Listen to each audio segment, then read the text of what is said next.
Hey, everybody, this is Isaac. I want to first thank you guys for all the comments and the support. I am going to be responding to those comments. Thank you for tuning into my channel. Thank you guys for helping me out. As I mentioned before, I'm just out starting over. I got my daughter coming to visit me. So anything you guys contribute has been a big help, and I thank you very much for it. Keep it coming, and I promise you I'll keep more videos coming. I figured I'd start making more videos about my channel. But before I did that, I thought it'd be nice if I kind of give a background about myself so you guys can know who I am and kind of what it's about. So I'm going to be releasing some videos talking about my background, because I was born and raised right in Tampa, Florida, poor. I grew up extremely poor. I had my mother and my father at home, but I'm the youngest of three siblings. I have older brother who's the oldest sibling, and I have two sisters that are older than I am. And we were a very, very, very tight-knit family. My mom, dad, and my sisters we were always very close. We're still close to this day. Growing up, we first started off in a housing project. So we lived in cement buildings that were built in Tampa for, I guess, people who the government paid for their housing. Horrible. When you live in government housing, for some reason, I don't know why, but it's always full of roaches. So roaches were a dominant part of my home life. So if you left a dish on a table, you come back and there'd be a group of roaches there. Roaches is big for all housing development. In fact, we had so many roaches at one time when I was asleep, a roach actually got on the into my inner ear. My mom had to get it out by putting oil in my ear to get the roach out. So anytime you open up a cabinet and remove dishes, there was like roach groups. You go in the kitchen, turn on the light, roaches scattered everywhere. It was a horrible event. We grew up poor. I don't think we were on food stamps. I don't remember my mom using food stamps as groceries or my dad. I just know whenever we went to the store to buy things or get food, we always got the generic brand, like the peanut butter. It wasn't like Peter Pan or Jif. It just said, it was a big white, it had a big white label on it that said peanut butter. That's how poor and generic we were. Shopping, we never got like actual milk. Anything that I would bring to the cart as a kid, my mom would say, we can't afford that. That's what white people eat. That's what white people drink. White people get the good stuff. You go get the powdered milk like black people. That's how we eat and drink. It was crazy. I didn't like it because I felt like I always wish as a kid, like, man, I wish I was white and I could drink the good milk. I never thought that there were any poor white people. Everybody, they could have the good stuff. Christmas time, we were a fake tree. My mom used to tell me real trees were for white people. So we'd put together the same fake Christmas tree each year. 3 or 4 gifts, of course, from Santa Claus. Santa Claus never came to our neighborhood. It was, my mom would tell me it was my dad dressing up to make us think that we were like normal kids. But, he'd come in. I was basically pretty close I had a cousin that was my age. My youngest sister is like 8 years older than me. So a lot of my childhood memories is of them being absolutely livid at having to babysit me. I remember many times, like, my sisters would be prepared to go on a date and my parents would tell them they can't go anywhere because they had to watch me. And they throw temper tantrums and they tell me, hey, stay your butt in. I don't even want to see you. When mom and dad leaves, you need to disappear. So that kind of made me more of a television buff. Then when our big TV in the living room broke, the little TV I used to watch all the time, they took it from me. So then that made me a radio buff. So I used to sit at nighttime when my parents left and just listen to the radio. And I used to be able to pick the station. So I started listening to all different types of music to the point where I became a music fan. I used to write down the artist names and the songs that I used to like. I try to write down the lyrics. This is what, of course, when I got older and I could tape record songs. I used to tape record special songs and write the lyrics down. And either change the words myself or I'd sing along, either or, the different type of music I like. So that kind of gave me where I understood that I liked a lot of variety of music because I listened to all the different stations depending on what they played.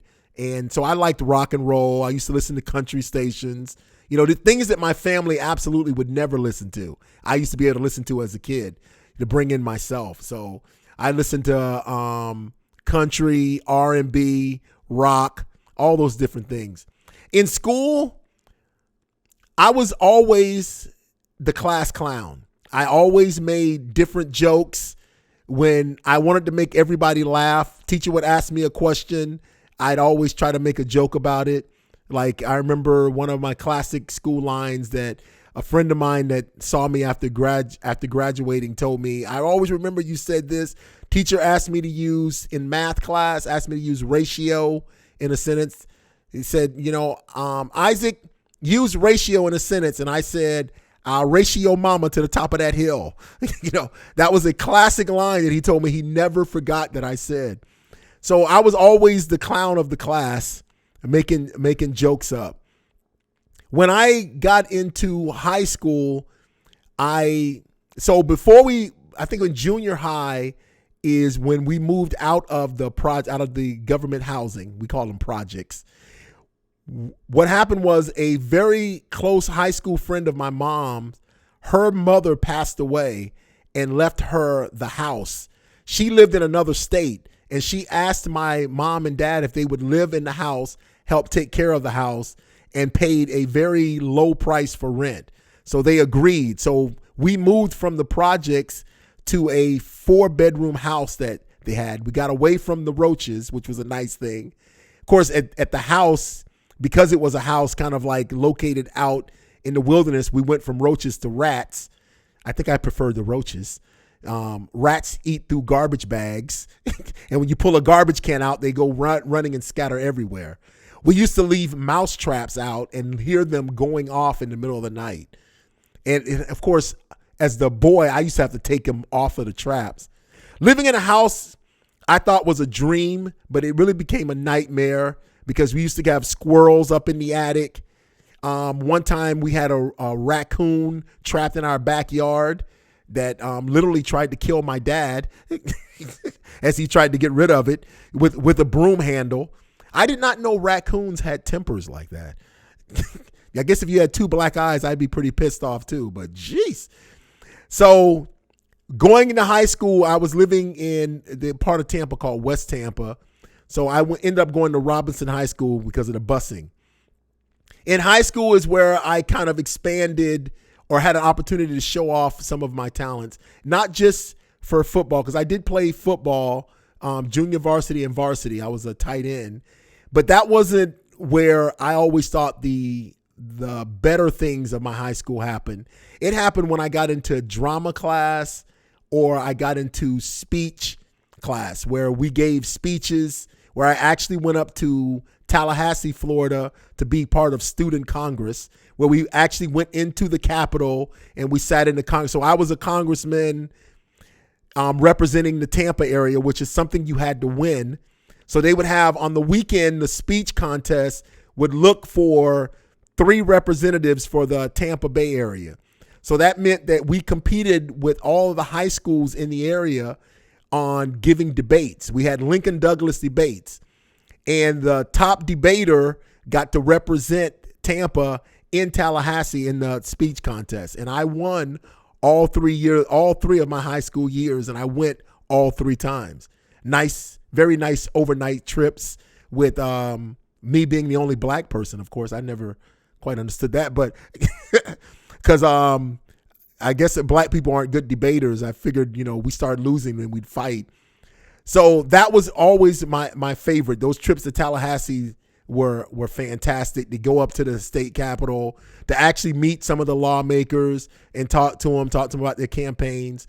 Whenever those people came and they were running for office, they did used to reach out and have us volunteer and help or pass out flyers at some of their events and talk to them about the policies they offered. So that's what kind of got my mindset into the realms of politics.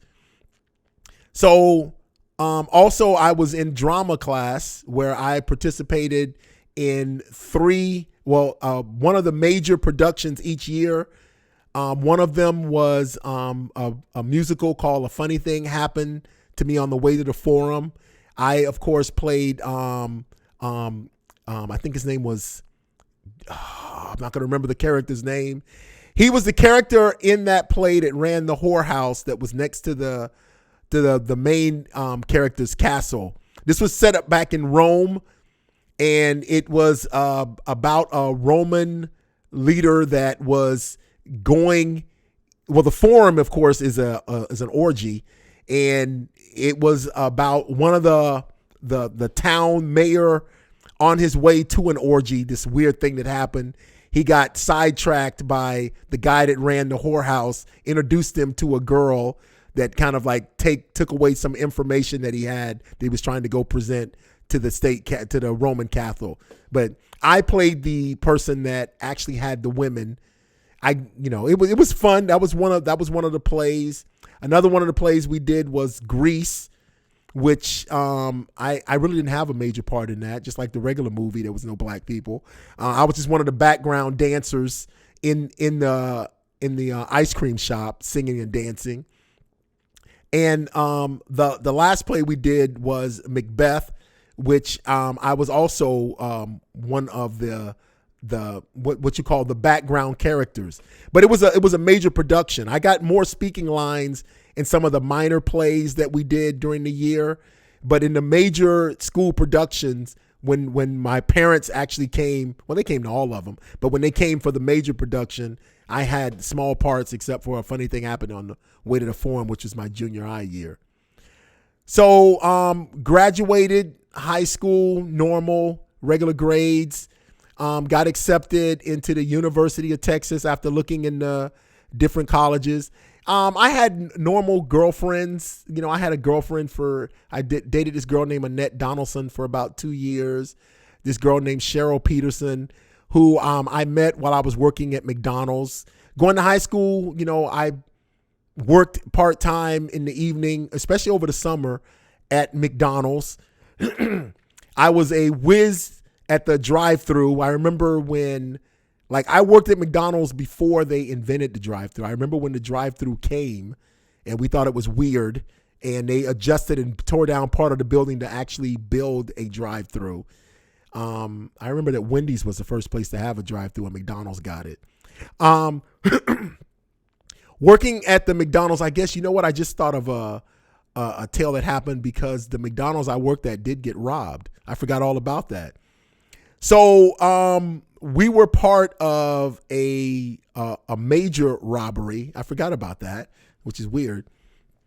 So one night, this was 4th of July, one year, we were robbed. And here's what's unique about the robbery is that when those guys were let out of prison, they notified me. This was much later. I think they did 15 years.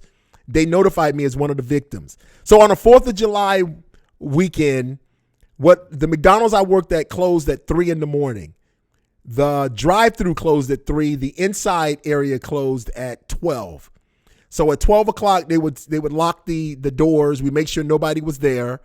And then the drive-thru, the people who worked the front counter in the lobby, they'd clean up pretty good.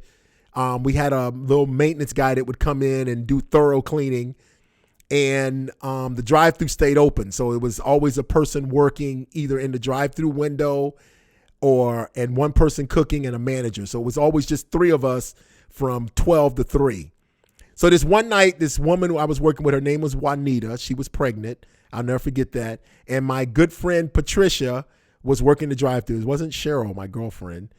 She never did work that late because her parents wouldn't let her. My parents had no problem with me working to 3 a.m. because I get to buy all my school clothes. We were broke. So Patricia's working drive-thru. I'm working the grill. And we had closed. So at that night, we were getting slammed, meaning we had cars all the way around the building. So about 12:30 at night, all of a sudden I hear ping, ping, ping, ping, ping, ping, ping.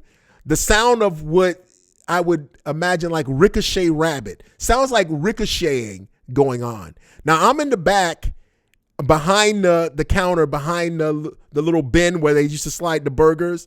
I'm back there cooking and I hear pew, pew, pew, pew. And I poke my head up and I'm looking around like, what the hell is that? There's a line in the drive-thru all the way around the building, which struck me as weird. But what happened was these guys, when we locked the inside lobby, apparently hid in the bathroom, and they came out of the bathroom and they started shooting.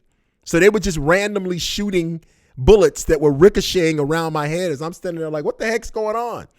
So they come in shooting, tell everybody up front, get up front. So they call Patricia out of the drive-thru. They're screaming from Juanita, and they tell me to come out. Now, I've got burgers on the grill lined up because we're packed. We're getting slammed. I come around, and they got our hands up. We had cars all through the drive-thru when these guys came in. But by the time we all got up front standing with our hands up, and I look out to the drive-thru window, there's nobody there. Everybody managed to leave immediately, I guess, when they heard we're getting robbed. So we're standing there up front, and the guys are like, this is a robbery. We want you to give us all the money, and we want you to open the safe. So they call us. We're standing in the area by the French fries with our hands up, and they're telling Juanita to open the safe. Juanita says she doesn't know the combination, lying. So they beat her. She's a pregnant woman. She's about eight months pregnant. She's extremely pregnant, and they're hitting her with the gun. So they I guess pistol whip. They hit her twice. Open the safe. She's like, I don't know the combination. Open the safe. You know, they're screaming all kind of obscenities. So she's screaming she doesn't know the combination. So at that point, the guy puts the gun to my head, and he tells Juanita, either you open the safe or I'm going to blow this N-word's brains all over the place. So I'm just standing there. The whole robbery takes me by surprise. I'm in shock. So I'm standing there, and he's got a gun to my head or pointing at my head saying he's going to blow my brains out if she doesn't open the safe. He goes, I'm going to count to 5. He got to 4 before she says, okay, I'll open it. So as he's counting, I'm processing. I remember this clearly in my head that I'm about to die. I'm saying I'm going to die. Like I don't get to see my mom. I'm telling myself I won't see my mom, my dad anymore. I won't see Cheryl. I'm going to die. This is the day I die. I remember even putting the date in my head, you know, June 4th, 1978, I'm going to die. So she opens the safe. When she opens the safe, they grab all the money and they shove it in the garbage bag that they've collected. So after they get all the money in the bag, they tell all of us to strip butt naked. And we're like, huh? They go, everybody take off all your clothes. So we take all of our clothes off. They put our clothes, as we're taking them off, inside the bag with the money. Then they lead us into, they had a big, huge freezer that you could actually walk into. They had a refrigerator where we kept the lettuce and tomatoes area. We call that the cooler. But we also had a deep freezer in the back of the store. They led us into the deep freezer, butt naked. They closed the deep freezer door, light off. So we're in there in the dark. We're standing around and we start huddling each other. The women are crying. I'm so terrified. I don't even notice that I am holding 2 naked women in my arms. It's just like, we're sitting there crying and nervous. They leave. I don't know how long we're in there, but I hear the police screaming, anybody there? Anybody in here? And we're screaming, yes, we're in the freezer. We're banging on the walls and door. We can barely even move. Minor frostbite. We suffer from minor frostbite because we went to the hospital. The police claim that they put a broom handle through the freezer door and left us. They came, took the broom handle out, brought us all out, gave us blankets. None of us had clothes. So I ride to the hospital with just a blanket on, no boxers. No one even had any extra clothes to give us. So we ride to the hospital where we all get checked out. You know, all of us are basically fine. Juanita, I don't know whatever happened to her. She never came back to work. Patricia quit. I'm the only idiot that really was going to go back to work. After that was all over, they ended up catching those guys because they ended up robbing they were robbing different McDonald's in different cities. And they caught them robbing a McDonald's in Lakeland like about 2 weeks later, to the point where I had to go to their trial in Tampa because for some reason they pled not guilty. Well, this is right really before security cameras. The only way that they were convicted is by me, Patricia, and Juanita, and 2 people in drive-through's word. They had no security cameras, so they got convicted. Ended up getting, I think, 20 years in prison just on the Tampa robbery, and they were supposed to be getting prison sentence from other different counties robbery. But when I went back to work at McDonald's gave me a $2,000 bonus, which back in the 70s was a ton of money. They let me basically pick my schedule, and I just kind of like worked on when I wanted to. I didn't work that many hours. It didn't affect me where I had nightmares. You know, every once in a while I might have woken up like afraid, nervous, you know, scared with anxiety, but it wasn't one of those things that came back to haunt me. Matter of fact, I remember I got punched in the face in college one time. That haunts me more than that whole night. It's where it was like a bar fight in a pool hall, and people were fighting, and I was wrestling with somebody, and I'm laying on a pool table, and some guy comes over to me and go, "Hey, buddy, you all right?" I said, yeah, I'm all right. He goes, "Are you sure you're all right?" And I said, yeah, I'm okay. And then he hauls back, and in my mind's eye, he hauls back and he punches me right in the face. I'm on the table, just about knocks me out. In my mind's eye, that punch, when he goes back, he reached back so far that in my mind, that punch came in slow motion. It's like just like slowly coming because I'm processing all kind of thoughts like, oh my God, this guy's about to hit me. I need to move or block it. What I'll do is throw my arm up and block the punch. The punch is coming in slow motion. I process a ton of thoughts, and then bam, it just knocks me out. It was crazy. I have more nightmares about that punch than I ever did about that robbery. I don't know where in my brain how they got calculated or figured or put, but it's never, that robbery never haunted me that much, which is kind of why I guess I've blocked it out and forgot. I just remembered it here sitting right here talking to you guys is when it first came to mind. So pretty much got through high school. I'm not gonna say I graduated with a great average. It was like a C plus, kinda. Probably a regular C. Got accepted to college at the University of Texas in Austin. I couldn't go immediately because it wasn't a full scholarship and it didn't cover my housing, and I didn't have that much money saved up. So I worked a couple of jobs here in Tampa to get money for housing.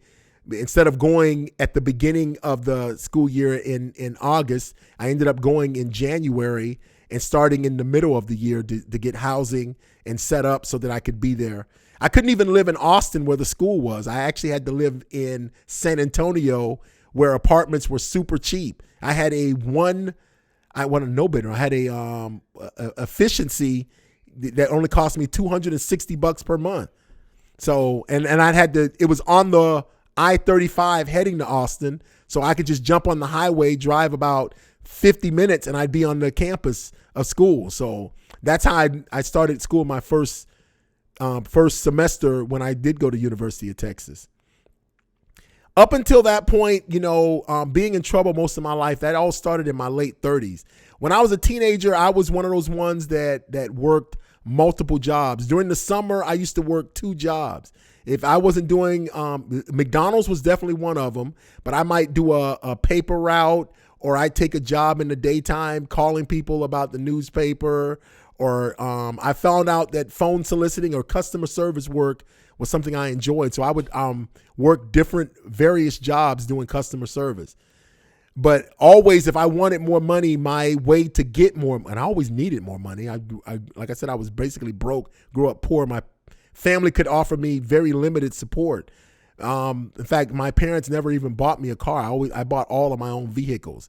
My mom was only able to give my sister an extra car. My brother was a champion scholarship basketball player that made it to the pros temporarily, but he ended up, being addicted to pain pills and doing drugs, hard drugs.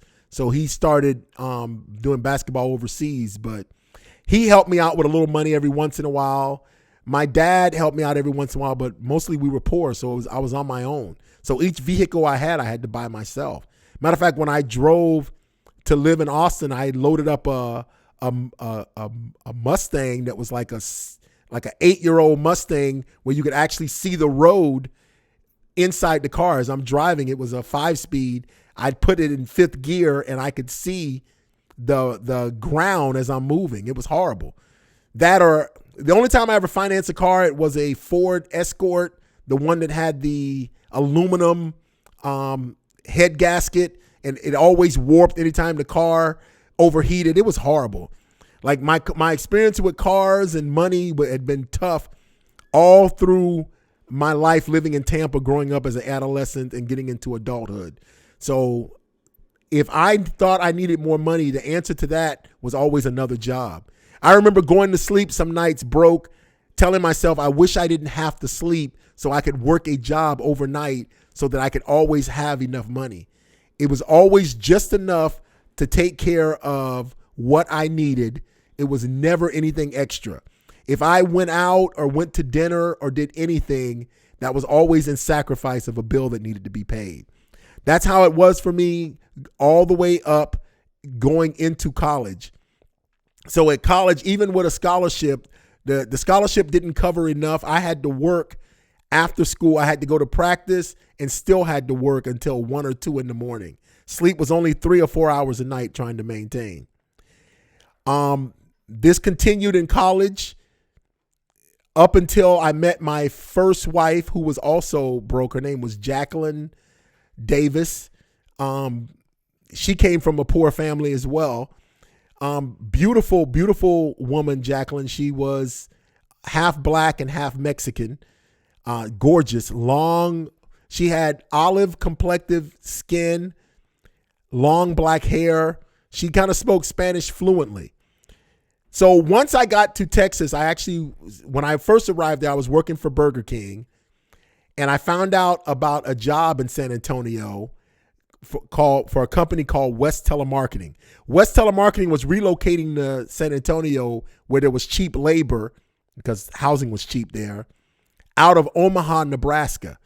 So they were having an outgoing call center where they would hire people to call people up and offer them different items. West Telemarketing was a company that did telemarketing sale campaigns for different companies, such as Sears Siding. I called people for Finger Hut, AT&T, long distance. Anybody that wanted phone solicitors calling people and signing people up, that's what West Telemarketing did. I was absolutely in heaven because West Telemarketing paid $10 per hour. So we would work 4-hour shifts, 5-hour shifts. So I felt, to me, it was making $50 a night for 5 hours work. I absolutely love it. That's where I met my wife, Jackie. So on my next video, I'm going to talk to you about working at West, meeting my first wife, I guess getting her pregnant quickly when we decided to get married, and what kind of led me down the road of committing crimes. I'll cover that in the next video. So I appreciate you guys watching, keeping up with my channel, helping me out through Cash App. Thank you guys for everything. Thank you for watching. Do me a favor. If you like this video, hit the subscribe button. Leave a comment. Hit the like. And stay tuned. Thank you.